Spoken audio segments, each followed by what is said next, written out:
Hello aspirants, today நம்ம என்ன பார்க்க போகிறோம்னா nature poem by H.W. Longfellow. So இது ஒரு ஈஸியான போயம் தான். இது ஜஸ்ட் 14 லைன் சானட் மாதிரி இருக்கும். ஸோ இதில் என்ன தீம் அப்படின்னா, ஒரு மதர் ஒரு குட்டி குழந்தை விளையாண்டுட்டுருக்கு அதுக்கு பிடிச்ச டாயை வச்சு. அப்போ அந்த டாயை வச்சுட்டு படுக்கவா டைம் ஆகிட்டுன்னு சொல்கிற மாதிரி கான்செப்ட். ஸோ அது லாஸ்ட்டாக என்ன லாங்ஃபெல்லோ அதை கம்பேர் பண்ணியிருப்பாங்கன்னா, நேச்சரும் அதே மாதிரி தான். நம்ம எல்லாரோட பொசஷன், லவ், ரிலேஷன்ஷிப் எல்லாத்தையுமே எடுத்துகிட்டு லாஸ்ட்டாக நம்மளை ஓகே டைம் ஓவர் அப்படின்னு டெத்தை நோக்கி நம்மளை கூப்பிடுது அப்படிங்கிற மாதிரி சொல்கிறாரு. ஸோ அதில் அந்த குட்டி பையன் அவனுக்கு பிடிச்ச திங்ஸை விட்டுட்டு வர மனசு இருக்காது. ஹாஃப் வில்லிங் ஹாஃப் ரிலக்டண்ட்டாக போகணுன்னு இருக்கும், போகக்கூடாதுன்னு இருக்கும். ஸோ அதே மாதிரி தான் நம்மளும் போக வேண்டாமா அப்படின்ற மாதிரி இந்த கான்செப்ட் இருக்குது.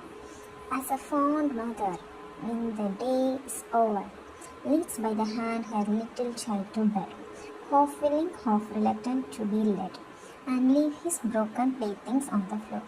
ஸோ ரொம்ப பாசமிகு மதர் டே ஓவர் ஆகிட்டனால அவனோட அந்த குட்டி குழந்தைய கையில் வச்சுட்டு வா பெட்டுக்கு போகலாம் அப்படின்ற மாதிரி கூப்பிடுறாங்க.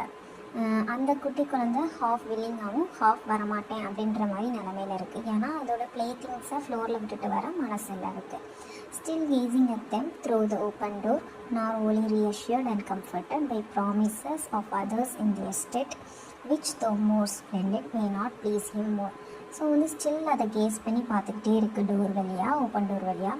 நாட் ரொம்ப ரீஅஷ்யூர்டாக கம்ஃபர்ட்டாக ஃபீல் பண்ணலை. எதுக்குன்னா அவங்க அம்மா ப்ராமிஸ் பண்ணுறா, நான் இன்னும் மோர் ஸ்ப்ளெண்டிடாக இன்னும் மோர் உனக்கு திங்ஸ் வாங்கி தரேன் அப்படின்னு சொல்கிறேன். அந்த ப்ராமிஸை அது அந்தளவுக்கு கம்ஃபர்ட் ஆகலை. அந்த இது மூலமாக அது அந்தளவுக்கு அதுக்கு ப்ளீஸ் ஆகலை.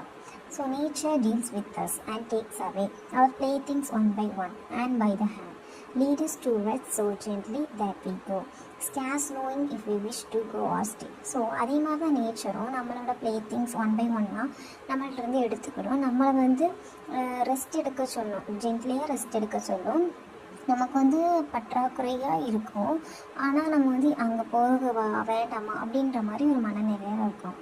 Being too full of sleep to understand how far the unknown transcends what we know.